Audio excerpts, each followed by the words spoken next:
Hello friends, welcome to our official YouTube channel earn money jobs. हाँ जी, आप puzzles कर रहे सी। पजल्स का अपना एक कवर हो चुका होया टॉपिक, मतलब एक का अपना लेक्चर कवर हो चुका होया। मैं ਤੁਹਾਨੂੰ ਮਿਕਸ ਕੁਐਸਚਨਸ ਕਰਵਾ ਰਹੀ ਹਾਂ। ਇਹ ਵਾਲੇ ਕੁਐਸਚਨਸ ਜਿਹੜੇ ਵੀ मतलब ਜਿੰਨੇ ਕੁਐਸਚਨਸ ਕਰਵਾਉਂਗੀ ਤੁਸੀਂ ਬਸ ਉਹਨਾਂ ਨੂੰ ਕਵਰ ਕਰ ਲਓਗੇ ਤੇ ਤੁਹਾਡੇ ਜਿੰਨੇ ਵੀ ਪਜ਼ਲਸ ਦੇ ਕੁਐਸਚਨਸ ਹੋਣਗੇ ਸਾਰੇ ਦੇ ਸਾਰੇ ਇਹਦੇ ਵਿੱਚ ਕਵਰ ਹੋ ਰਹੇ ਨੇ। ਠੀਕ ਹੈ, ਚਲੋ फ्लोर बेस्ड भी करांगे। ਅੱਜ ਆਪਾਂ ਜਿਹੜੇ ਕਰਨ ਲੱਗੇ ਆ ਉਸ ਦਿਨ ਕੀਤਾ ਸੀ ਸਿਲੈਕਸ਼ਨ ਬੇਸਡ। ਠੀਕ ਹੈ, ਕਿੱਦਾਂ ਸਿਲੈਕਟ ਕਰਨਾ ਹੁੰਦਾ ਹੈ। ਇਹਨੂੰ ਤੁਸੀਂ ਨਾਮ ਅਗਰ ਦੇਣਾ ਚਾਹੁੰਦੇ ਹੋ ਤੁਸੀਂ ਕਹਿ ਸਕਦੇ ਹੋ ਡੇ ਬੇਸਡ ਹੈ। ਠੀਕ ਹੈ, ਕਿ ਕੌਣ ਕਿਸ ਦਿਨ ਤੇ ਕੀ ਕਰ ਰਿਹਾ ਹੈ, ਲਾਈਕ ਇਦਾਂ ਦਾ ਤੁਸੀਂ ਕਹਿ ਸਕਦੇ ਹੋ। ਬਟ ਮੈਂ ਤੁਹਾਨੂੰ ਕਨਫਰਮ ਨਹੀਂ ਕਹਿੰਦੀ ਕਿ ਇਹ ਚੀਜ਼ मतलब ਪ੍ਰੋਪਰ ਕਨਫਰਮ ਕਹਿਣਾ मतलब ਇਹਨੂੰ ਡੇ ਬੇਸਡ ਤੁਸੀਂ ਇੱਕ ਨਾਮ ਦੇ ਸਕਦੇ ਹੋ ਅਗਰ ਤੁਸੀਂ ਆਪ ਦੇ ਅਕੋਰਡਿੰਗ ਦੇਣਾ ਚਾਹੁੰਦੇ ਹੋ। ਜਿਹੜਾ ਫਰਸਟ ਲੈਕਚਰ ਸੀ 48th ਲੈਕਚਰ ਸੀਗਾ ਉਹਦੇ ਵਿੱਚ ਇਹਦਾ ਨਾਮ ਸੀਗਾ ਸਿਲੈਕਸ਼ਨ ਬੇਸਡ ਕਲਾਸੀਫਿਕੇਸ਼ਨ। ਚਲੋ हाँ जी, 7 students PQRST U and W. This one is U. U and W are taking reasoning classes from Monday to Sunday. देखो Monday to Sunday ਇਹ day based, ਤਾਂ ਹੀ ਮੈਂ ਇਹਨਾਂ ਨੂੰ day based ਕਹਿ ਰਹੀ ਹਾਂ ਕਿਉਂਕਿ Monday to Sunday ਦੀ ਗੱਲ ਕੀਤੀ ਹੋਈ ਹੈ ਕਿ taking classes ਲੈ ਰਹੇ ਨੇ reasoning the Monday to Sunday in the same week but not necessarily in the same order. ठीक है, मतलब ਇਹ ਨਹੀਂ ਹੈ ਕਿ P Monday ਨੂੰ ਲੈ ਰਿਹਾ Q ट्यूसडे ले रहा नहीं। इन्नी गल पहले देखो, मतलब हुण मैनू की है टेकिंग क्लासेस ही ले रहे ने सेम वीक दे विच। मैं की करूंगी जेडे मेरे को डेज है ना ओनू कांस्टेंट रख लो। कांस्टेंट मतलब ओना नू फिक्स रख सकते हैं Monday, Tuesday, Wednesday, Thursday, Friday, Saturday, Sunday. Clear, मतलब कौन केड़े दिन ते लेगा ये मैं तुहानू हुण क्लियर करूंगी। ठीक है जी, ये हुण आपां हौली हौली करांगे कौन केड़े दिन ते लेगा। की हुंदा है जेड़ा डे बेस्ड हुंदा है तुसी उहदे विच प्रोजेक्शन लेके चलनी है। प्रोजेक्शन मतलब कि ऑल्टरनेटिव कि बाई चांस गलत हो जावे एक ते दूजा सही हो जावे। ठीक है, मतलब दो टाइप्स का लेके चलांगे, देखांगे कि कौन केड़ा वाला सही जा रहा है। देखो उन्होंने फर्स्ट क्लू की गल की है T is taking class on one of the day before Wednesday. मतलब टी क्लास ले रहा है बिफोर वेडनेसडे। दैट मींस एक साडे कोल की हो गया, या तो टी ट्यूसडे नु क्लास लेगा ते या टी किन्ने विच लेगा मंडे नु क्लास। ये टू प्रोजेक्शंस लेके चलनी है। इत्थे मैं प्रोजेक्शंस भी लिखन लगी हां। प्रोजेक्शंस मतलब कि जेडी सही होएगी ओही साडे कोल की होएगा साडा आंसर। मैं दोनों कंडीशंस तुसी कह सकदे हो। प्रोजेक्शन तुसी कंडीशंस भी कह सकते हो या तुसी, क्योंकि हर सम दे विच हर क्वेश्चन दे विच अलग-अलग मतलब कई बार की हुंदा है पजल्स ते जेड़े असि लास्ट टॉपिक कीता सीगा ओना पजल ते sitting arrangement they which projections लेनियां जरूरी हो जांदियां ने क्योंकि की हुंदा है क्वेश्चंस बहुत वड्डे हुंदे ने। जदों एक क्वेश्चन सॉल्व करदे बाई चांस उन्हें नहीं आंसर आंदा ना फिर सेकंड टाइम उन्हें पढ़ना पैंदा। बेटर है तुसी दोनों प्रोजेक्शंस नाल लेके चलो। ठीक है जी, चलो टी उन्होंने की गल की है बिफोर वेडनेसडे। वेडनेसडे या ट्यूसडे लेगा या मंडे लेगा, ये साडी कंडीशन होगी फुलफिल। हुण उन्होंने कहा there are 3 persons taking between T and P. T ते पी दे विच 3 पर्सनस है 1 2 3 मतलब पी या इधर होएगा इस कंडीशन दे विच ते इस कंडीशन दे विच किथे होएगा पी इत्थे होएगा। ठीक है, ये भी साडी कंप्लीट होगी फुलफिल होगी साडे कोल। नेक्स्ट साडे कोल की है neither Q nor R is taking class on Wednesday। Q ते R Wednesday नहीं होणगे। Q ते R इत्थे कदी भी नहीं आ सकते दोनों प्रोजेक्शंस दे विच। दोनों प्रोजेक्शंस दे विच Q ते R वो कहंदे Wednesday क्लास ले ही नहीं सकदेगे। ठीक है जी, ये भी साडी गल होगी कंप्लीट। हुण उन्होंने की गल कही है as many students take class between P and S as between S and Q। इस लाइन का मतलब ये है कि जिन्ने students P and S they which classes ले रहे ने ना, जिन्ने स्टूडेंट्स पी एंड एस दे विच बैठे ने ओने ही एस ते क्यू दे विच बैठे ने। इन्नी गल क्लियर है। फिलहाल इनू छड्डो। नेक्स्ट की है R is taking class immediately before the day on which U is taking the class. उन्होंने की गल की है आर क्लास लेगा इमीडिएटली बिफोर द यू। मतलब आर ते यू दी कंडीशन एवें आएगी, जिथे भी आएगी भावें इधर आवे भावें इधर आवे आर ते यू इदा ही प्लेस होंगे। उन्होंने यही गल की R is taking class immediately before the day on which U is taking class. ठीक है, ਹੁਣ ਦੇਖੋ ਮੇਰੇ ਕੋਲ ਕੀ ਹੈ, ਕੰਡੀशंस ਹੋ ਗਈਆਂ ਇਹਦੇ ਵਿੱਚ ਵੀ ਹੋਰ, ਪਰ ਪਹਿਲਾਂ ਆਪਾਂ ਕੰਡੀਸ਼ਨ ਕੀ ਲੈ ਕੇ ਚੱਲਾਂਗੇ, ਉਹਨਾਂ ਨੇ ਕੀ ਗੱਲ ਕਹੀ P ਤੇ S ਦੇ ਵਿੱਚ ਉਹਨੇ ਹੀ ਜਣੇ ਬੈਠੇ ਨੇ ਜਿੰਨੇ S ਤੇ Q ਦੇ ਵਿੱਚ ਬੈਠੇ ਨੇ। ਠੀਕ ਹੈ, ਇਹੀ ਗੱਲ ਹੀ ਕਹੀ ਹੈ ਨਾ, P ਤੇ S ਦੇ ਵਿੱਚ ਵੀ ਉਹਨੇ ਜਣੇ ਹੀ ਬੈਠੇ ਨੇ। ਜੇ ਮੇਰੀ ਗੱਲ ਸੁਣੋ, ਮੈਂ P ਤੇ S ਇੱਥੇ ਬਿਠਾਵਾਂ ਤੇ Q ਇੱਥੇ ਬਿਠਾਣਾ, मतलब P ਤੇ S ਦੇ ਵਿੱਚ ਕੋਈ ਵੀ ਨਹੀਂ ਬੈਠਾ, ਜ਼ੀਰੋ ਹੈ, ਤੇ S ਤੇ Q ਦੇ ਵਿੱਚ ਵੀ ਜ਼ੀਰੋ ਹੈ। ਪਹਿਲਾਂ ਮੈਂ ਜ਼ੀਰੋ ਪ੍ਰੋਜੈਕਸ਼ਨ ਲੈ ਕੇ ਚੱਲਾਂਗੀ, ਫਿਰ ਮੈਂ ਜੇ ਮੇਰਾ ਇਹਦੇ ਨਾਲ ਨਹੀਂ ਆਂਦਾ ਆंसर, ठीक है, फिर मैं एक भी लेना पड़ेगा दोनों विच कि मैं इत्थे P जे, क्योंकि P की तो कंडीशन होगी ना, इस प्रोजेक्शन विच P इत्थे बैठा है, इस प्रोजेक्शन विच P इत्थे बैठा है। ठीक है, मैं S नु प्लेस कराना है कि मैं जे S इत्थे प्लेस कर देवां ते Q इत्थे प्लेस कर दा, ते दो मतलब जे मैं S इत्थे प्लेस कर देवां ते Q इत्थे प्लेस कर दा, ते दैट मींस एक एक पर्सन आ गए ना इन्हां दे विच, इदां दा कुछ लेके चलांगे। पर पहला इन्हां दे विच हमेशा जदों इदां दी प्रोजेक्शन आ जांदी ना कि दोनों दे विच बिठाने ने कि किन्ने जने ने, तुसी हमेशा पहला 0% बिठा के चलना है। ठीक है, मैं इहदे विच भी 0% ही बिठानी आ। जे मैं P Q S तां इत्थे आपां लै चुके होए आ, मैं P Q ते S एवें लेना, उन्होंने की गल कही है, यही गल कही ना, नहीं सॉरी P S Q उन्होंने कहा जिन्ने पर्सनस P ते S दे विच बैठे ने उन्ने ही S Q दे विच बैठे, ना मैं P ते S दे विच कोई बिठाया ते S ते Q दे विच भी नहीं कोई बिठाया। हुण देखो इस कंडीशन च देखो R ते U इकट्ठे आने ने, ठीक है, किते भी नहीं आ सकता, दैट मींस ए मेरी प्रोजेक्शन की होगी रोंग। ठीक है, R ते U मेरे को इकट्ठा आना है, R इत्थे आ ही नहीं सकता, R ने ऊपर आना U, जे मैं R इत्थे बिठा देवां ते U इत्थे, R ते इत्थे आ ही नहीं सकता, उन्होंने पहले ही कहा था Q इत्थे नहीं आएगा। हाँ जी, ए भी नहीं हो सकती सी, S Q तुसीं इत्थे भी नहीं बिठा सकदे सी क्योंकि Q ने इत्थे बैठना ही नहीं, इस करके मैं P S Q नीचे बिठाए है। क्लियर है जी? ठीक है, हुण मतलब की है, मेरे को R इत्थे हो गया ते U इत्थे हो गया, लेफ्ट की बच गया मेरे को W, ते आ मेरा आंसर है। क्लियर है? यस और नो? बहुत मतलब बहुत स्मूथ सवाल सीगा ये वाला, तो बहुत ही इजी सीगा। हौली हौली आप डिफिकल्ट लेवल ते भी आवांगे। Come to the next question.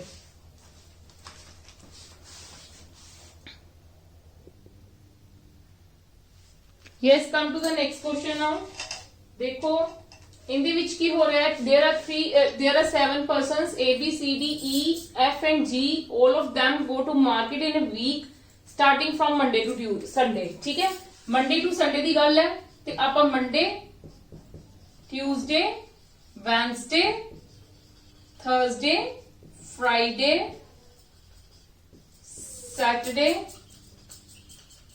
ते लास्ट Sunday।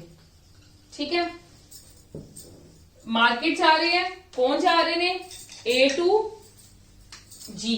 ठीक है, A to G गल कही है, ते आप इत्थे प्लॉट करांगे, दो प्रोजेक्शंस प्लॉट करके चलांगे, जेड़ी तां सही होई तां ठीक है, जेड़ी गलत होई आप उत्थे ही छड्ड दांगे, बार बार पढ़न नालों चंगा है। क्लियर है? चलो, 3 persons go to market between F and A। देखो F और A दे विचों कहते 3 persons जाणगे मार्केट, इस करके तुसीं स्टार्टिंग ते नहीं इहनूं ड्रॉ कर सकदे, एक बारी छड्ड दो। फिर उन्होंने कहा कि F goes to the market one of the days before on which A goes to the market। देखो की गल कही उन्होंने, F ते A दे विच 3 जने होणगे ते नाल दी नाल ठीक है, F goes to the market one of the days, मतलब F जांदा है one of the days market before on which A goes to the market। मतलब इन्ना सानू क्लियर हो गया कि F A तो पहला जांदा है। ठीक है, मतलब मैं इत्थे की करा, एक बारी मैं आ प्रोजेक्शन, आ वाली प्रोजेक्शन में इत्थे एक हिंट लेके चलदी हां। उन्होंने की गल कही है, F पहला जांदा है A नालों, 1 2 3 पर्सनस आने ना विच, एक पहले दी प्लेस, सेकंड दी प्लेस, थर्ड दी प्लेस, F पहला आएगा। उन्होंने यही गल की F goes to the market one of the days before on which A goes to the market, मतलब जदों A जा रहा है उस तो पहला जा रहा है। ठीक है, फिर उन्होंने की गल कही है, अच्छा साडे कोल ये भी गल क्लियर होगी कि F A तो पहला जा रहा है, तो A भी पर्सनस हो गए कि बिटवीन 3 पर्सनस, ਇਹਦਾ ਸਾਨੂੰ ਪਹਿਲੇ ਹੀ ਕਹਿ ਦਿੱਤਾ ਸੀ। ਫਿਰ ਉਹਨੇ ਕਿਹਾ ਕਿ only 1 person goes to the market between A and G। A ਤੇ G ਦੇ ਵਿੱਚ ਕਿੰਨੇ ਜਣਾ, ਇੱਕ ਜਣਾ। ਠੀਕ ਹੈ, ਦੇਖੋ 1 2 3 4 5 ਤੇ ਜਾਂ ਤਾਂ G ਇੱਥੇ ਹੋ ਸਕਦਾ ਹੈ। ਠੀਕ ਹੈ, ਪ੍ਰੋਜੈਕਸ਼ਨ ਹੈ, ਜਾਂ ਤਾਂ G ਇੱਥੇ ਜਾ ਸਕਦਾ। ਉਹਨਾਂ ਨੇ ਇਹੀ ਕਿਹਾ ਕਿ ਓਨਲੀ 1 ਪਰਸਨ ਜਾ ਰਿਹਾ ਹੈ G ਤੇ A ਦੇ ਵਿੱਚੋਂ। ਠੀਕ ਹੈ, ਤੇ ਆ ਪਲੇਸ ਖਾਲੀ ਹੈ 1 पर्सन दी, या फिर G मैं इत्थे भी तो बिठा सकती, G ते इहदे विच एक जना ही जा रहा है। ठीक है, प्रोजेक्शन है, प्रोजेक्शन नाल नाल लेके चल रहे हैं। फिर उन्होंने कहा 2 persons goes to the market between G and B। G ਤੇ B ਦੇ ਵਿੱਚ ਦੋ ਜਣੇ ਹੋਣਗੇ, मतलब G ਤੇ B ਉੱਤੇ ਨਹੀਂ ਜਾ ਸਕਦਾ 1 2 ਤੇ that means ਫਿਰ B ਇੱਥੇ ਹੋ ਸਕਦਾ है, ठीक है। मतलब लेट्स वी चेक कि मतलब देखते हैं होएगा कि नहीं होएगा। Only one person goes to the market between B and E, B ਤੇ E ਦੇ ਵਿੱਚ ਸਿਰਫ ਇੱਕੋ ਜਣਾ ਜਾ ਰਿਹਾ ਹੈ, ਠੀਕ ਹੈ। B ਤੇ E ਦੇ ਵਿੱਚ ਸਿਰਫ ਇੱਕੋ ਜਣਾ ਜਾ ਰਿਹਾ ਹੈ ਤੇ ਵੇ ਦੇਖੀ ਕਿੰਨੇ ਜਣੇ ਹੋ ਗਏ 1 2 3 4 5 6 7 7 ਜਗ੍ਹਾ ਤਾਂ ਹੋ ਗਈਆਂ ਨਾ। ਇਹਨੂੰ ਮੈਂ ਪਲੇਸ ਕਰਦੀ ਹਾਂ ਇੱਕ ਵਾਰੀ, F ਖਾਲੀ ਹੈ, A ਇੱਥੇ G ਫਾਈਨਲੀ ਨਹੀਂ ਜਾ ਰਿਹਾ ਹੈ, G ਦੀਆਂ ਦੋ ਪਲੇਸਿਸ ਹੈ, ਮੈਂ G ਨੂੰ ਸਾਈਡ ਤੇ ਲਿਖ ਲੈਣੀ ਹੈ, ਹੋ ਸਕਦਾ ਹੈ, ਠੀਕ ਹੈ। A ਫਿਰ B ਤੇ ਮੈਂ G ਦੇ ਇੱਥੇ ਜਸਟ ਲਿਖਿਆ ਹੈ ਕਿ G ਇੱਥੇ ਵੀ ਹੋ ਸਕਦਾ ਹੈ, ਇੱਥੇ ਵੀ ਹੋ ਸਕਦਾ ਹੈ। Only one person goes to the market between B and E, ਠੀਕ ਹੈ। B ਤੇ A ਦੇ ਵਿੱਚ ਇੱਕੋ ਜਣਾ ਜਾਏਗਾ। ਮੈਂ ਤੁਹਾਨੂੰ ਕਿਹਾ G ਇੱਥੇ ਬੈਠਾ ਹੈ ਤੇ ਜਾਂ G ਇੱਥੇ ਬੈਠਾ ਹੈ, ਠੀਕ ਹੈ। ਜੇ ਮੈਂ G ਇੱਥੇ ਬਿਠਾ ਲਵਾਂ ਤੇ B ਤੇ E ਦੇ ਵਿੱਚ ਮਤਲਬ B ਜਾਂ ਫਿਰ E ਇੱਥੇ ਆਏਗਾ, ਯੈਸ ਔਰ ਨੋ, ਇੱਥੇ ਹੀ ਆਏਗਾ E, ਇੱਥੇ ਹੀ ਆਏਗਾ E, ਕਿਉਂਕਿ ਉਹਨਾਂ ਨੇ ਕਿਹਾ ਕਿ B ਤੇ E ਦੇ ਵਿੱਚ ਸਿਰਫ ਇੱਕੋ ਹੀ ਜਣਾ ਹੈ, ਠੀਕ ਹੈ। ਤੇ B ਤੇ E ਤੇ B ਦੀ ਜੇ ਪਲੇਸ A ਤੇ E ਦੀ ਇਹ ਹੋਗੀ, ਕਲੀਅਰ ਹੈ। ਫਿਰ ਉਹਨਾਂ ਨੇ ਕਿਹਾ ਕਿ D does not go to the market immediately before or immediately after the days on G goes to the market। ਉਹ ਕਹਿੰਦੇ ਜਦੋਂ G ਜਾ ਰਿਹਾ ਨਾ ਮਾਰਕੀਟ ਤੇ D ਨਾ ਪਹਿਲਾਂ ਜਾਏਗਾ ਨਾ ਬਾਅਦ ਚ ਜਾਏਗਾ, मतलब ना D ਇੱਥੇ ਆ ਸਕਦਾ ਨਾ ਇੱਥੇ ਆ ਸਕਦਾ। ਜੇ G ਇੱਥੇ ਬੈਠਾ ਤਾਂ ਤੇ ਨਾ D ਇੱਥੇ ਆ ਸਕਦਾ, ਹਾਂ D ਦੀ ਗੱਲ ਹੀ ਨਾ D ਇੱਥੇ ਆ ਸਕਦਾ ਨਾ ਇੱਥੇ ਆ ਸਕਦਾ ਜੇ G ਇੱਥੇ ਬਿਠਾਣੇ ਆ, ਤੇ ਜੇ G ਇੱਥੇ ਬਿਠਾਣੇ ਤਾਂ D ਇੱਥੇ ਨਹੀਂ ਆ ਸਕਦਾ, ਕਲੀਅਰ ਹੈ। ਚਲੋ ਇੱਕ ਵਾਰੀ ਆਹ ਵਾਲਾ ਕਲੂ ਛੱਡ ਦੋ। ਫਿਰ ਉਹਨਾਂ ਨੇ D goes to the market immediately before the days on which C goes to the market। ਇਹ ਵੀ ਸਾਨੂੰ ਕਲੀਅਰ ਹੋ ਗਿਆ ਕਿ C ਉਹਨਾਂ ਨੇ ਕਿਹਾ D immediately before ਜਾਏਗਾ C ਦੇ। ਤੇ ਜੇ ਮੈਂ G ਨੂੰ ਹੁਣ ਇੱਥੇ ਹੀ ਬਿਠਾ ਦੇਵਾਂ ਪਰਮਾਨੈਂਟਲੀ, ਜੇ ਮੈਂ G ਨੂੰ ਇੱਥੇ ਬਿਠਾਦਾ ਪਰਮਾਨੈਂਟਲੀ, ਠੀਕ ਹੈ, ਕਿਉਂਕਿ G ਦੀ ਪ੍ਰੋਜੈਕਸ਼ਨ ਸੀ ਨਾ ਜਾਂ ਇੱਥੇ ਤੇ ਜਾਂ ਇੱਥੇ, ਕਿਉਂਕਿ D ਤੇ C ਨੇ ਕੀ ਆਣਾ immediately, ਉਹਨਾਂ ਨੇ ਲਾਸਟ ਤੇ ਕੀ ਕਹਿ ਦਿੱਤਾ ਕਿ D goes to the market immediately before the days on which C goes to the market, मतलब ਜਦੋਂ C ਜਾਏਗਾ ਤੇ D ਉਦੋਂ immediately before ਜਾਏਗਾ। ਫਿਰ ਉਹਨਾਂ ਨੇ ਉਹ ਇੱਕ ਪ੍ਰੋਜੈਕਸ਼ਨ ਸਾਡੇ ਕੋਲ ਹੋਰ ਵੀ ਮਤਲਬ ਇੱਕ ਸਾਡੇ ਕੋਲ ਹੋਰ ਵੀ ਚੀਜ਼ ਪਈ ਸੀ, ਆਹ ਤਾਂ ਗਲਤ ਹੀ ਹੋ ਗਈ ਨਾ। D does not go to the market immediately before after the days on which G goes to the market। ਦੇਖ ਲਓ D ਕਿਤੇ ਨਹੀਂ ਹੈਗਾ G ਦੇ, D ਇੱਥੇ ਨਹੀਂ ਹੈਗਾ ਤੇ there are 3 persons between F and A, ਉਹਨਾਂ ਨੇ ਜੋ ਸਟਾਰਟਿੰਗ ਤੋਂ ਕਿਹਾ ਸੀ, ਤੇ ਇਹ ਸਾਡੀ ਕੀ ਹੈ ਕਰੈਕਟ ਆਨਸਰ, ਕਲੀਅਰ ਹੈ। Come to the next question.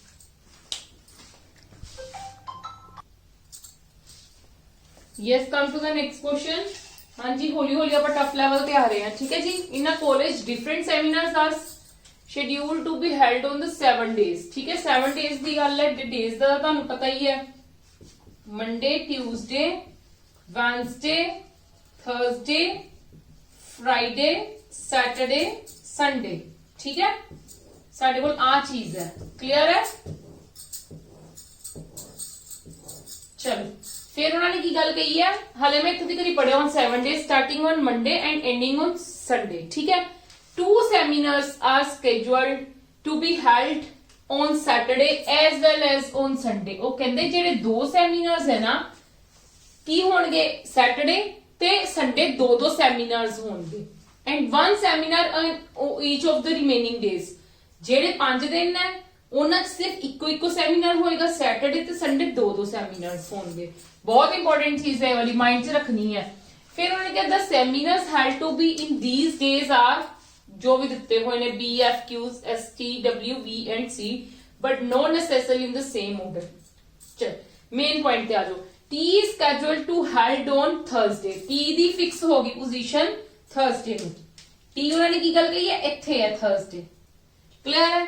Projection की जरूरत अगर पड़ेगी तो अपन नाल करांगे, ठीक है। T is scheduled to be held on Thursday। फिर उन्होंने कहा Q and C are scheduled to be held on the same day, मतलब Q ते C सेम डे च होने ने। सेम डे च 2 सेमिनार्स केड़े डेज च लगने हैं, या संडे ते या सैटरडे, मतलब Q ते C या तां इत्थे होणगे ते या फिर इत्थे होणगे साडे कोल, यही गल है ना। उन्होंने कहा सेम डे ते होणगे, सिर्फ सैटरडे ते संडे ही 2 सेमिनार्स लगने हैं, बाकी रिमेनिंग डेज से सिर्फ इको लगना है।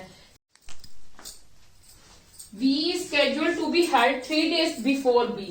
बिफोर बी मतलब 3 days बिफोर बी का मतलब की है कि ਜਿਹੜਾ V है ना V ਤੇ B ਦੇ ਵਿੱਚ 2 ਦਾ ਗੈਪ ਹੈ 1 2 ਸਿਰਫ 2 ਪਲੇਸਿਸ ਆਣਗੇ ਅੱਧੇ ਬੱਚੇ ਕੰਫਿਊਜ਼ ਮਤਲਬ ਹੋ ਜਾਣਗੇ ਕਿ ਇਹਨਾਂ ਵਿੱਚ 3 ਜਣਾਂ ਦੀ ਪਲੇਸ ਛੱਡ ਦੇਣਗੇ 3 ਜਣਾਂ ਦੀ ਪਲੇਸ ਨਹੀਂ ਛੱਡਣੀ ਉਹਨਾਂ ਨੇ ਇੰਨੀ ਗੱਲ ਕਹੀ V scheduled to be held 3 days before B मतलब V 3 days before V ਆਏਗਾ ठीक है जी ਇਹ ਆਪਣੇ ਕੋਲ ਹੋ ਗਿਆ ਇਹ ਮੈਂ ਲੱਗ ਲੈ ਕੇ ਰੱਖ ਲਿੱਤਾ ਫਿਰ ਉਹਨਾਂ ਨੇ ਕੀ ਕਿਹਾ ਕਿ V scheduled on Wednesday V ਕਦੋਂ ਹੈ is not scheduled on Wednesday मतलब V ਇੱਥੇ ਨਹੀਂ ਆਏਗਾ क्लियर है V ਇੱਥੇ नहीं आएगा वेडनेसडे ਨੂੰ फिर ਨਾਲ ਦੀ ਨਾਲ ਕੀ ਲੱਗੀ ਹੈ ਆ ਮੈਂ ਇੱਥੇ ਚੀਜ਼ ਲਿਖੀ ਹੋਈ ਹੈ ਕਿਉਂਕਿ ਥੋੜੀ ਜਿਹੀ ਸਟੇਟਮੈਂਟ ਰੋਂਗ ਹੋ ਗਈ ਸੀ W is scheduled immediately after the day Q is scheduled ठीक है ਉਹਨਾਂ ਨੇ ਕਿਹਾ W after ਆਏਗਾ ਜਿੱਥੇ Q ਹੋਏਗਾ मतलब Q ਤੇ ਇੱਥੇ Q ਤੇ C ਨੇ ਇਕੱਠੇ ਬੈਠਣਾ ਹੈ QC ਆ ਹੀ ਨਹੀਂ ਸਕਦਾ ਇੱਥੇ ਕਿਉਂਕਿ ਫਿਰ ਇਸ ਤੋਂ ਬਾਅਦ ਕੋਈ ਡੇ ਰਹਿ ਹੀ ਨਹੀਂ ਗਿਆ ਉਹ ਵਾਲਾ ਡੇ ਕੰਸੀਡਰ ਨਹੀਂ ਕਰਨਾ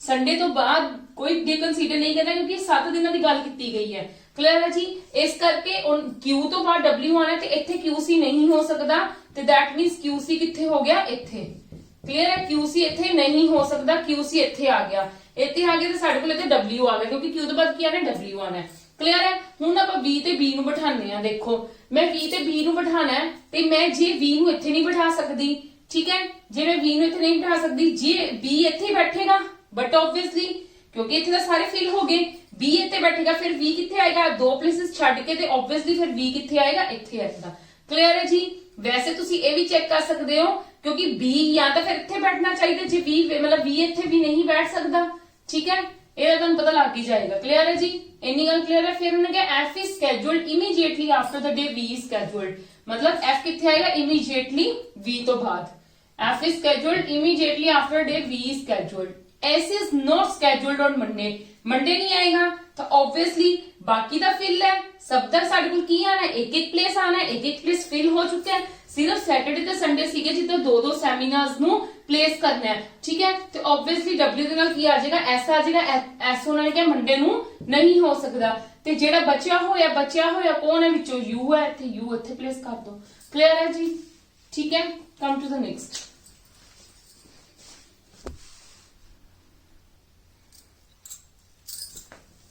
Yes, come to the next question. देखो क्वेश्चन ए वाला भी डे बेस्ड ही है ठीक है पर लिटिल बिट डिफरेंट है डिफरेंट की है this the exam of 8 different subjects chemistry Sanskrit GK Hindi SST bio English and physics are held on different days ते हेल्ड हो रहे हैं exams starts on Monday exams जेडे ना स्टार्ट तो मंडे हो रहे हैं and no exams are held on Tuesday Friday और संडे उन्होंने किया कि स्टार्टिंग डेट ना दिती हुई है कि मंडे स्टार्ट हो रहे ने पर उन्होंने एंडिंग नहीं गल कही उन्होंने ये गल कही है कि जेडे एग्जाम्स है ना ट्यूसडे हो रहे ना फ्राइडे हो रहे ते ना संडे हो रहे दैट मींस ਅਸੀਂ किद्दां दी प्लॉटिंग करांगे देखो इहदे विच हुण तुसीं किद्दां दी प्लॉटिंग करोगे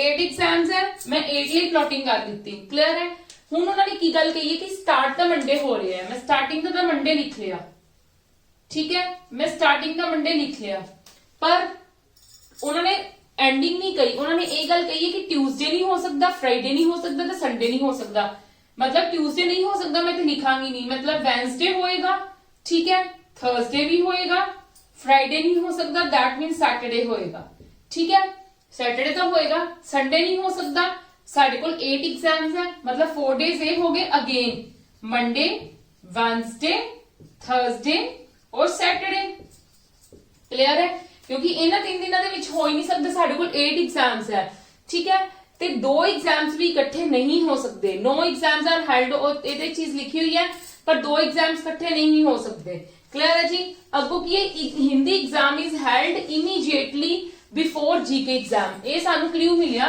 कि जेड़ा हिंदी एग्जाम है ना वो जीके तो पहला होएगा आपां ते 2 प्रोजेक्शंस बना के चलांगे क्लियर आप 2 प्रोजेक्शंस बना के चलांगे कि अगर बाई चांस किसी विच कोई मिस्टेक हो जाती है तो साडे कोल दूजे दा आंसर क्लियर आ जाए क्लियर है जी Hindi exam is held immediately before GK exam ये मैं लिख लिया क्ल्यू जरूरत जदों होएगी अप्लाई उदों ही करांगे फिर की लगी chemistry exam is not held at last मतलब केमिस्ट्री एग्जाम दोनों प्रोजेक्शंस दे विच इत्थे नहीं हो सकती केमिस्ट्री इत्थे नहीं हो सकती। उन्होंने कहा is not held at last, chemistry is not held at last. अगों की गल की English exam is held immediately after physics exam, but there is no gap between these two exams.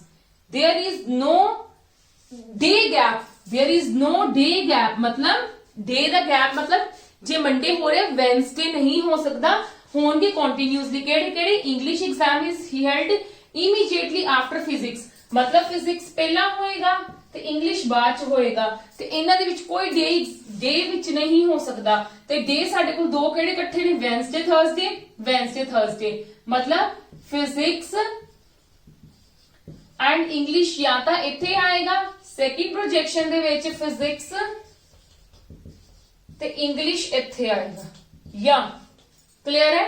यही गल है। No, there is no day gap, कोई day gap नहीं होना चाहिए। साडा ए भी कंप्लीट हो गया। फिर उनके exam of SST is not held on the any Saturday, मतलब एसएसटी भी नहीं हो सकता सैटरडे, ना इत्थे एसएसटी हो सकता, कोई भी सैटरडे नहीं हो सकता, ठीक है? एसएसटी इत्थे नहीं हो सकते, क्लियर है?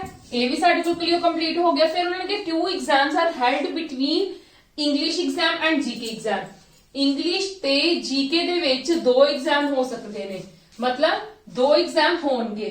अगर इंग्लिश इत्थे है तो जीके इत्थे होएगा, क्योंकि ऊपर नहीं जा सकते, 2 ही है, ठीक है? अगर इंग्लिश इत्थे है तो जीके साडे कोल इत्थे होएगा। प्रोजेक्शंस 2 चल रही है, देखो केड़ा ठीक हुंदा है, क्लियर है जी? ये भी हो गया। Sanskrit exam is held immediately after bio exam, bio पहला ते संस्कृत बाद, ठीक है? उन्होंने यही गल कही है ना कि Sanskrit exam is held immediately after bio exam. एक होर आपां क्ल्यू लिखिया होया सी, that is Hindi GK, Hindi और जीके। अगर जीके इत्थे है तो हिंदी इत्थे होगी, क्योंकि आपन क्या होया ना, आ तो अपनी कंप्लीट फुलफिल हो चुकी सी, हुण आपां इहदी भी फुलफिल कर लैंदे आ। हिंदी इत्थे, इस प्रोजेक्शन विच हिंदी इत्थे, इस प्रोजेक्शन विच हिंदी इत्थे। हुण बायो संस्कृत इमीडिएटली होने ने एग्जाम, ठीक है? मैं बायो संस्कृत कित्थे पा सकदी इस प्रोजेक्शन दे विच, बायो इत्थे ते संस्कृत इत्थे, क्लियर है? इहदे विच कित्थे पा सकदी आ, बायो इत्थे ते संस्कृत इत्थे, ठीक है जी? ठीक है। हुण देखो एसएसटी इस प्रोजेक्शन दे विच एसएसटी ना इत्थे हो सकदी ना इत्थे हो सकदी, तो ऑब्वियसली एसएसटी इत्थे होएगी, ठीक है? इत्थे केमिस्ट्री नहीं हो सकती, तो बट ऑब्वियसली केमिस्ट्री इत्थे होएगी। लेट्स चेक दिस वन, ठीक है? एसएसटी इत्थे नहीं हो सकती, इत्थे जीके है। देखो हुण इत्थों साडे कोल की हो गया, केमिस्ट्री एसएसटी नहीं इत्थे हो सकदी। हुण सानू नहीं पता इत्थे केमिस्ट्री एसएसटी होएगा, केमिस्ट्री होएगा कि एसएसटी होएगा।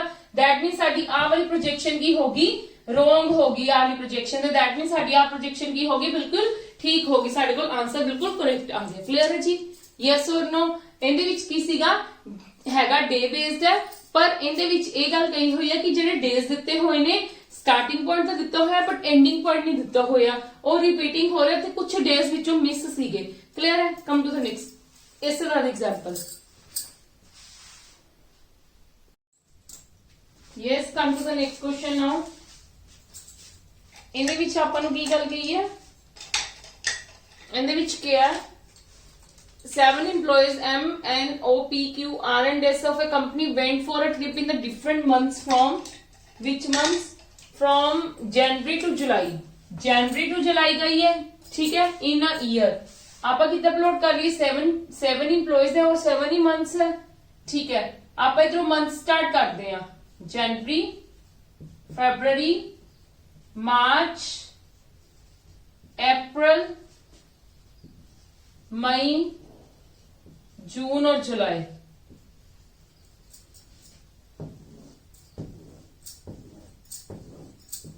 ठीक है, एटलीस्ट हम स्टार्ट करते हैं, क्योंकि 7 पीपल ने विजिट करना है, ठीक है? जाना है कंपनी वालों ट्रिप ते जाना है, ते कि किद्दां किद्दां जाणगे आपां ओ चीज देखनी है। हुण किद्दां देखांगे असीं?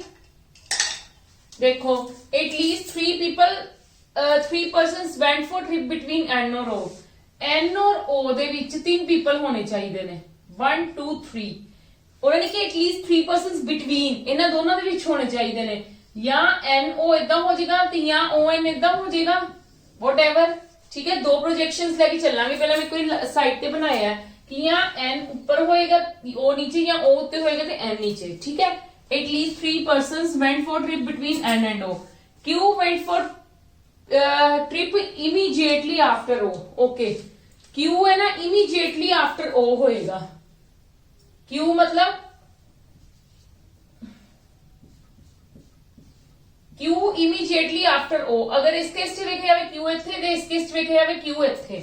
ठीक है, went for trip who does not visit in the month of 31st days। मतलब O ਦੀ ਗੱਲ ਕੀਤੀ ਗਈ ਹੈ। O ਕਿੰਨੇ ਬਾਰੇ ਕੰਸੀਡਰ ਕੀਤਾ ਜਾਂਦਾ, ਇਹ ਮੈਂ ਤੁਹਾਨੂੰ ਅੱਗੇ ਵੀ ਬਹੁਤ ਰੀਜ਼ਨਿੰਗ ਦੇ ਬਹੁਤ ਚੈਪਟਰਸ ਵਿੱਚ ਕਿਹਾ ਹੋਇਆ। who and ਦਾ ਮਤਲਬ ਕੀ ਹੁੰਦਾ ਹੈ, who ਦਾ ਮਤਲਬ ਸੈਕੰਡ ਐਲੀਮੈਂਟ ਦੀ ਗੱਲ ਕੀਤੀ ਹੈ, and ਕੀਤਾ ਹੁੰਦਾ ਤਾਂ ਫਰਸਟ ਐਲੀਮੈਂਟ ਦੀ ਗੱਲ ਕੀਤੀ ਹੁੰਦੀ। ਠੀਕ ਹੈ ਜੀ, ਮਤਲਬ O ਕੀ ਹੈ, O in the month of 31st days ਚ ਨਹੀਂ ਜਾਏਗਾ। ਮਤਲਬ ਸਾਡੇ ਕੋਲ ਇਹਦੇ ਕੋਲ 31st ਡੇ 31 days ਦਾ ਵੀ ਸਾਡੇ ਕੋਲ ਕਨਸੈਪਟ ਹੋਏਗਾ। ਅਸੀਂ ਪਹਿਲੇ ਹੀ ਲਿਖ ਲੈਂਦੇ ਆ ਕਿ 31 days ਕਿਹੜੇ ਕਿਹੜੇ ਮੰਥਸ ਦੇ ਵਿੱਚ ਹੁੰਦੇ ਨੇ। ਠੀਕ ਹੈ, ਇਹ ਤੁਹਾਨੂੰ ਚੀਜ਼ਾਂ ਮਤਲਬ ਇੱਕੋ ਦਮ ਤੁਹਾਨੂੰ ਦੇਖਣ ਨਾਲ ਹੀ ਪਤਾ ਲੱਗ ਜਾਵੇ ਕਿ ਉਹ ਨਾ ਇੱਥੇ ਆ ਸਕਦਾ, ਨਾ ਇੱਥੇ ਆ ਸਕਦਾ, ਨਾ ਇੱਥੇ ਆ ਸਕਦਾ, ਨਾ ਇੱਥੇ ਆ ਸਕਦਾ। ਠੀਕ ਹੈ, ਉਹਨਾਂ ਨੇ ਇਹੀ ਗੱਲ ਹੀ ਕਹੀ ਹੈ ਨਾ। ਹੁਣ ਦੇਖੋ ਅਗਰ ਮੈਂ ਇਹਨਾਂ ਨੂੰ ਪੁੱਟ ਕਰਕੇ ਦੇਖਾਂ, ਸਪੋਜ਼ ਕਰੋ ਮੈਂ n ਇੱਥੇ ਪੁੱਟ ਕਰ ਰਹੀ ਹਾਂ 1 2 3 ਉਹ ਇੱਥੇ ਆਏਗਾ। ਉਹ ਉਹਨਾਂ ਨੇ ਕੀ ਗੱਲ ਕਹੀ ਹੈ, ਉਹ ਦੀ ਸਪੈਸ਼ਲੀ ਕੀ ਗੱਲ ਕਹੀ ਹੈ ਕਿ ਇਨ ਦਾ ਮੰਥ ਆਫ 31 ਡੇਜ਼ ਨਹੀਂ ਹੋ ਸਕਦਾ। ਇਸ ਕਰਕੇ ਮੈਂ n ਨੂੰ ਜੇ ਇੱਥੇ ਕਰਾਂ 1 2 3 ਉਹ ਇੱਥੇ ਆਏਗਾ, ਪੋਸਿਬਿਲਿਟੀ ਹੋ ਸਕਦੀ ਹੈ। क्यों इतने हुण मैं प्लॉटिंग करनी स्टार्ट करती भी मैं दो प्रोजेक्शंस लेके चली हैं, एक अगर गलत हो जाती है दूसरी साडी नाल नाल की हो जावे ठीक हो जावे। ठीक है जी, ओ पहले ही कि 31 डेज नहीं हो सकता, इसलिए मैं ओ इत्थे पुट ही नहीं करूंगी सेकंड प्रोजेक्शन अकॉर्डिंग, क्योंकि ओ 31st डेज के विच नहीं हो सकता, मैं इत्थे ही ओ पुट करांगी। ठीक है, ओ तो बाद क्यू है क्योंकि उन्होंने बोलिया होया दो छड्ड के फिर की है साडे कोल n, मतलब साडे कोल आ चीज तो होगी। इत्थों दिक्कत हो गया कंप्लीट। फिर उन्होंने कहा P went immediately before N। before N P किथे गया, before N मतलब P इत्थे हो गया, इस केस च इत्थे हो गया। ठीक है, A भी हो गया। हुण उन्होंने कहा M went for trip before P। इत्थे immediately क्या सी, मैं immediately पा लिता, बट इत्थे सानू immediately नहीं क्या, इत्थे सानू M went कर रहा है before P आएगा, P तो पहला बट immediately नहीं क्या। पर एक नाल दी गल सुनो, इत्थे P जिथे बैठ गया ते M तो किते आ नहीं सकदा, इसलिए साडे को प्रोजेक्शन ए वाली नाल दी नाल रॉन्ग होगी। ठीक है, ए वाली प्रोजेक्शन हुण ਅਸੀਂ चेक ही नहीं करांगे क्योंकि P M ਉਹਨਾਂ ਨੇ ਗੱਲ ਕਹੀ ਹੈ ਕਿ went for trip before P। P ਤੋਂ ਪਹਿਲਾਂ ਜਾ ਰਿਹਾ ਤੇ P ਤਾਂ ਫਸਟ ਤੇ ਬੈਠਾ ਹੋਇਆ ਤੇ P ਤੋਂ ਪਹਿਲਾਂ ਜਾ ਹੀ ਨਹੀਂ ਸਕਦਾ M, ਇਸ ਕਰਕੇ ਮੈਂ ਇਹ ਵਾਲੀ ਪ੍ਰੋਜੈਕਸ਼ਨ ਇੱਥੇ ਹੀ ਗਲਤ ਕਰ ਦੂੰਗੀ। मैं M ਨੂੰ ਪੁੱਟ ਕਰਾਂਗੀ, ਬਟ ਫਿਲਹਾਲ ਅਗਲੀ ਕੰਡੀਸ਼ਨਸ ਚੈੱਕ ਕਰਦੇ ਹਾਂ। R does not visit in the month of 31 days। R visit ਨਹੀਂ ਕਰ ਸਕਦਾ 31 ਡੇਜ਼ ਦੇ, ਸਾਡੇ ਕੋਲ 31 ਡੇਜ਼ ਲਈ R ਇੱਥੇ ਵੀ ਨਹੀਂ ਵਿਜ਼ਿਟ ਕਰ ਸਕਦਾ, R ਇੱਥੇ ਵੀ ਨਹੀਂ ਵਿਜ਼ਿਟ ਕਰ ਸਕਦਾ। ਠੀਕ ਹੈ, ਮਤਲਬ R ਇੱਥੇ ਆਏਗਾ और बट ऑब्वियसली क्योंकि ਸਾਡੇ ਕੋਲ ਹੋਰ ਕੋਈ ਆਪਸ਼ਨ ਹੀ ਨਹੀਂ रहेगी, R ਇੱਥੇ ਹੀ ਆਏਗਾ। ਓਕੇ, ਹੁਣ ਸਾਨੂੰ ਕੀ ਗੱਲ ਕਹੀ ਹੈ, ਅੱਛਾ ਹੁਣ ਉੱਪਰ ਵਾਲਾ ਵੇਖੋ M ਪਹਿਲਾਂ ਜਾਣਾ ਸੀਗਾ P ਤੋਂ ਤੇ P ਦੇ ਨੀਚੇ ਹੈ ਤੇ ਇੱਕ ਇੱਥੇ ਤੇ that means M ਇੱਥੇ ਜਾਏਗਾ। ਠੀਕ ਹੈ ਜੀ, ਇਮੀਡੀਏਟਲੀ ਨਹੀਂ ਕਿਹਾ, ਇਸ ਕਰਕੇ ਮੈਂ M ਨੂੰ ਇੱਥੇ ਪੁੱਟ ਨਹੀਂ ਕੀਤਾ ਸੀ। ਸਾਨੂੰ ਉਹਨਾਂ ਨੇ ਇਹੀ ਗੱਲ ਕਹੀ ਕਿ ਬਿਫੋਰ P ਹੈ। ਠੀਕ ਹੈ, M ਨੇ ट्रिप ਤੇ ਜਾਣਾ ਹੈ ਬਿਫੋਰ P, ਕਲੀਅਰ ਹੈ। ਫਿਰ N does not go on trip in July। जुलाई ਦੇ ਵਿੱਚ N ਤਾਂ ਆਬਵੀਅਸਲੀ ਜੂਨ ਦੇ ਵਿੱਚ ਹੀ ਜਾ ਰਿਹਾ ਹੈ, ਇਹ ਸਾਡੀ ਕੰਡੀਸ਼ਨ ਪਹਿਲਾਂ ਹੀ ਫੁੱਲਫਿਲ ਹੋ ਗਈ। ਬਚਿਆ ਹੋਇਆ ਐਲੀਮੈਂਟ ਇੱਥੇ ਜਾਏਗਾ, S ਬਚ ਗਿਆ। ਠੀਕ ਹੈ ਜੀ, ਕਲੀਅਰ ਹੈ। Come to the next ਨਾउ।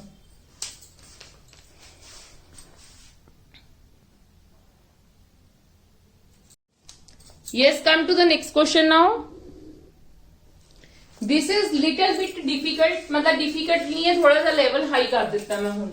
देखो ਇਹਦੇ ਵਿੱਚ ਕੀ ਹੋਏਗਾ, ਸਾਡੇ ਕੋਲ ਕੀ ਗੱਲ ਕੀ 8 kids ਹੈ, A to H were born in different months among April, May, June, July, August, September, October and November। मतलब ਮੈਨੂੰ months ਲੈਣੇ ਪੈਣਗੇ April,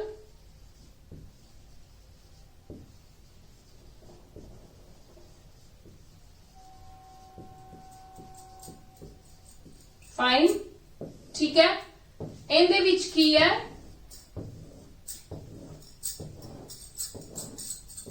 ਸਾਨੂੰ 3 प्रोजेक्शंस की जरूरत पड़ेगी। ठीक है, इस करके मैं पहले 3 प्रोजेक्शंस बना रही है क्योंकि मतलब I have read this whole statement ते ਇਹਦੇ ਵਿੱਚ ਜ਼ਰੂਰਤ ਤੁਹਾਨੂੰ ਪੈ ਸਕਦੀ ਹੈ, ਇਸ ਕਰਕੇ ਧਿਆਨ ਨਾਲ ਦੇਖੋ। B was born 2 months before D। Okay, ਉਹਨਾਂ ਨੇ ਕੀ ਗੱਲ ਕਹੀ ਹੈ ਕਿ B ਕਦੋਂ ਹੋ ਰਿਹਾ, B ਦਾ ਜਨਮ ਕਦੋਂ ਹੋ ਰਿਹਾ, 2 days before D, मतलब 2 months before। 2 months before ਦਾ ਮਤਲਬ ਕੀ ਹੈ, ਅਗਰ ਤੁਹਾਨੂੰ ਕਿਹਾ ਹੁੰਦਾ ਕਿ there are 2 persons between B and D, ਠੀਕ ਹੈ, ਫਿਰ ਤੁਸੀਂ 2 ਬੰਦੇ ਹੀ ਬਿਠਾਣੇ ਸੀ, ਵਿੱਚ 2 kids ਹੀ ਆਣੇ ਸੀ, ਬਟ ਉਹਨਾਂ ਨੇ ਕੀ ਗੱਲ ਕੀ ਕਿ B 2 month ਪਹਿਲਾਂ ਹੋ ਰਿਹਾ ਹੈ, मतलब there is only 1 person between B and D, ठीक है, B before D है, ਇਸ ਕਰਕੇ B ਉੱਪਰ ਹੋਏਗਾ, ਕਲੀਅਰ ਹੈ। ਬਸ ਪਰ ਅਸੀਂ ਇਸ ਲਈ ਤਾਂ ਇੱਥੇ ਸ਼ਿਫਟਿੰਗ ਕੁਝ ਨਹੀਂ ਕਰ ਸਕਦੇ ਆ। D was not born in the month consisting of 31 days, okay, ਹੁਣ ਇੱਥੋਂ ਕਰ ਸਕਦੇ ਆ, ਪਹਿਲਾਂ 31 days ਵਾਲੇ ਨਾ ਅਸੀਂ ਲਿਖ ਲਈਏ ਕਿ D ਸਾਡੇ ਕੋਲ 31 days ਚ ਨਹੀਂ ਹੋ ਸਕਦਾ, ਠੀਕ ਹੈ, that means ਅਗਰ ਮੈਂ B ਇੱਥੇ ਬਿਠਾਨੀ ਆ, ਠੀਕ ਹੈ, ਤੇ D ਇੱਥੇ ਆਏਗਾ, ਠੀਕ ਹੈ। ਸੈਕਿੰਡ ਪ੍ਰੋਜੈਕਸ਼ਨ ਦੇ ਵਿੱਚ ਅਗਰ ਮੈਂ B ਇੱਥੇ ਬਿਠਾਨੀ ਆ ਤੇ D ਇੱਥੇ ਆਏਗਾ ਨਹੀਂ, ਅਗਰ ਮੈਂ B ਇੱਥੇ ਬਿਠਾਨੀ, B ਇੱਥੇ ਵੀ ਨਹੀਂ ਬਿਠਾ ਸਕਦੀ ਕਿਉਂਕਿ D ਇੱਥੇ ਆਏਗਾ, D 31 days ਚ ਆਏਗਾ, ਫਿਰ D 31 days ਚ ਨਹੀਂ ਹੋ ਸਕਦਾ। ਅਗਰ ਮੈਂ B ਇੱਥੇ ਬਿਠਾਨੀ ਤੇ D ਇੱਥੇ ਆਏਗਾ ਮੇਰਾ, ਠੀਕ ਹੈ, ਇਹ ਪ੍ਰੋਜੈਕਸ਼ਨ ਹੋ ਸਕਦੀ ਹੈ। ਨੈਕਸਟ ਵਾਲੀ ਕੀ ਹੋ ਸਕਦੀ ਹੈ, ਅਗਰ ਮੈਂ B ਇੱਥੇ ਬਿਠਾਨੀ ਹੈ ਤੇ D ਮੇਰੇ ਕੋਲ ਇੱਥੇ ਆਏਗਾ, ਕਲੀਅਰ ਹੈ। ਇਸ ਕਰਕੇ ਮੈਂ 3 ਪ੍ਰੋਜੈਕਸ਼ਨਸ ਬਣਾਈਆਂ ਸੀ, ਕਿਉਂਕਿ मतलब मैं स्टेटमेंट रीड की ਸੀ, ਉਹਦੇ ਵਿੱਚ ਮੈਨੂੰ ਲੱਗਾ ਸੀਗਾ ਕਿ ਇਹ ਚੀਜ਼ ਹੋਏਗੀ, ਠੀਕ ਹੈ ਜੀ। ਚਲੋ ਹੁਣ ਉਹਨਾਂ ਨੇ ਕੀ ਗੱਲ ਕਹੀ ਹੈ, ਹੁਣ ਇਹਦੇ ਵਿੱਚ ਕੀ ਗੱਲ ਕਹੀ ਹੈ ਕਿ 2 kids were born between B and G। ਹੁਣ ਦੇਖੋ, ਹੁਣ ਕਿ between B and G ਦੇ ਵਿੱਚ 2 kids ਆਣਗੇ, मतलब B और G ਦੇ ਵਿੱਚ 2 kids ਆਣਗੇ, मतलब 1 2, then we have to put here according to this projection we have to put here G।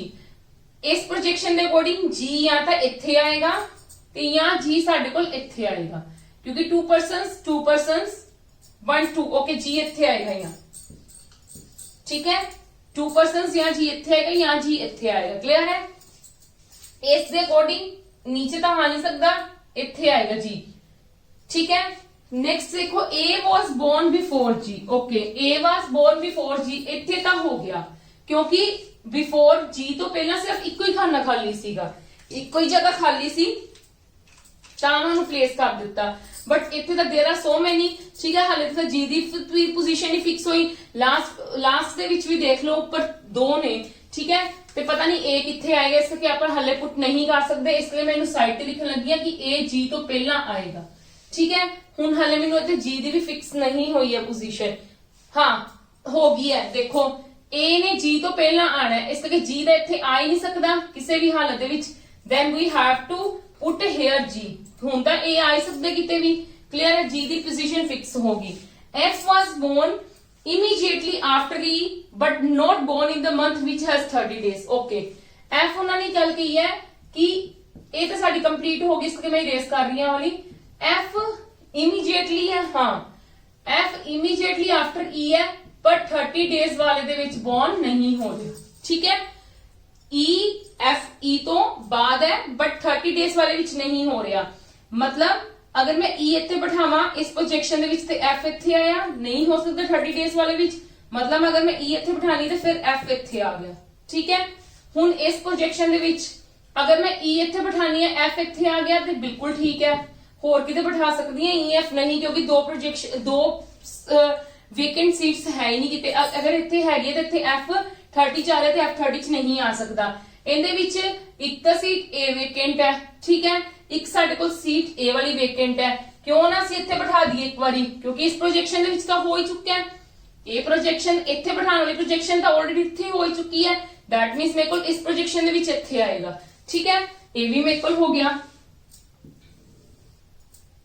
चलो F is not born in the second last month of the year। F second last month year ਦੇ second last month ਦੇ ਵਿੱਚ born ਨਹੀਂ ਹੋਏਗਾ। Year ਦੀ ਗੱਲ ਕੀਤੀ ਹੋਈ ਹੈ, ਪਰ ਸਾਡੇ ਕੋਲ ਇੱਥੇ ईयर ਦੇ ਵਿੱਚ ਸਿਰਫ ਇਹੀ ਵਾਲੇ ਮੰਥਸ ਰਹੇ ਹੋਏ ਹੈ। then we have to consider here as a second last month October. F नहीं born ਹੋ ਰਿਹਾ ਇੱਥੇ, that means ਇਹ ਪ੍ਰੋਜੈਕਸ਼ਨ ਸਾਡੇ ਕੋਲ ਇੱਥੇ ਹੀ wrong ਹੋ ਜਾਏਗੀ। ਇਸ ਲਈ ਪ੍ਰੋਜੈਕਸ਼ਨ ਨੂੰ ਇੱਥੇ ਹੀ ਛੱਡ ਦੋਗੇ ਤੁਸੀਂ, ਠੀਕ ਹੈ। ਇੱਥੇ ਨਹੀਂ ਹੋ ਰਿਹਾ, F ਇੱਥੇ ਆ ਰਿਹਾ, ਇਹਦੇ ਵਿੱਚ ਇੱਥੇ ਆ ਰਿਹਾ। ਕਲੀਅਰ ਹੈ ਜੀ। ਹੁਣ ਦੇਖੋ H was not born in the month which has 30 days but born before G B। Okay, ਪਹਿਲਾਂ ਮੇਰੇ ਕੋਲ A ਤੇ G ਪਈ ਹੋਈ ਹੈ, ਠੀਕ ਹੈ। ਮੈਂ A ਤੇ G ਨੂੰ ਪੁੱਟ ਕਰ ਸਕਦੀ ਹਾਂ ਹੱਲੇ, ਬਿਲਕੁਲ ਕਰ ਸਕਦੀ ਹਾਂ, ਕਿਉਂਕਿ A ਇੱਥੇ ਆਏਗਾ। ਇਸ ਪ੍ਰੋਜੈਕਸ਼ਨ ਦੇ ਵਿੱਚ ਵੀ ਨਹੀਂ, because why we haven't put here filhal A and G, because there are 2 vacant seats in this projection and same in this projection there are 2 vacant seats, so we haven't put here A, ठीक है। अगली वाली H was born in the month which has 30 days, ਉਹ ਕਹਿੰਦੇ कि H born हो रहा है in the month which has okay, H was not born in, not born किया कि ਇਹਦੇ 30 days ਵਾਲੇ ਵਿੱਚ H born नहीं हो रहा, मतलब ਸਾਡੇ ਕੋਲ ਇਸ ਪ੍ਰੋਜੈਕਸ਼ਨ ਦੇ ਵਿੱਚ H ਇੱਥੇ ਨਹੀਂ ਆ ਸਕਦਾ, ਬਟ ਬਿਫੋਰ ਉਹਨਾਂ ਨੇ B ਕਿਹਾ, ਠੀਕ ਹੈ, ਬਟ ਬਿਫੋਰ B ਕਿਹਾ ਹੈ, ਗੱਲ ਧਿਆਨ ਰੱਖਣੀ ਹੈ। H ਸਾਡੇ ਕੋਲ ਇੱਥੇ ਨਹੀਂ ਆ ਸਕਦਾ ਤੇ ਕੰਪਲਸਰੀ ਇਸ ਪ੍ਰੋਜੈਕਸ਼ਨ ਦੇ ਵਿੱਚ H ਇੱਥੇ ਆਏਗਾ, ਠੀਕ ਹੈ। H ਸਾਡੇ ਕੋਲ ਇੱਥੇ ਨਹੀਂ ਆ ਸਕਦਾ, ਠੀਕ ਹੈ। H ਸਾਡੇ ਕੋਲ ਇੱਥੇ ਨਹੀਂ ਆ ਸਕਦਾ ਕਿਉਂਕਿ ਉਹਨਾਂ ਨੇ ਬਿਫੋਰ G ਕਿਹਾ, ਕਿਉਂਕਿ ਇੱਥੇ 30 ਡੇਜ਼ ਇਸ ਕਰਕੇ ਵਾਲੀ ਪ੍ਰੋਜੈਕਸ਼ਨ ਵੀ ਸਾਡੇ ਕੋਲ ਹੋਗੀ ਰੋਂਗ, दैट मीन साडी प्रोजेक्शन ए ही सही जाएगी। हुण मैं देखो ए इत्थे पा सकदी हां क्योंकि उन्होंने की गल की इमीडिएटली नहीं गल की, उन्होंने कहा सी ए जी तो पहला आएगा ते वेकेंट सीट इको ही रह गई है, ते एक ही एलिमेंट रह गया केड़ा, ए बी हो गया, सी रह गया, ठीक है। C D E F G and H, clear है, ठीक है। Come to the next.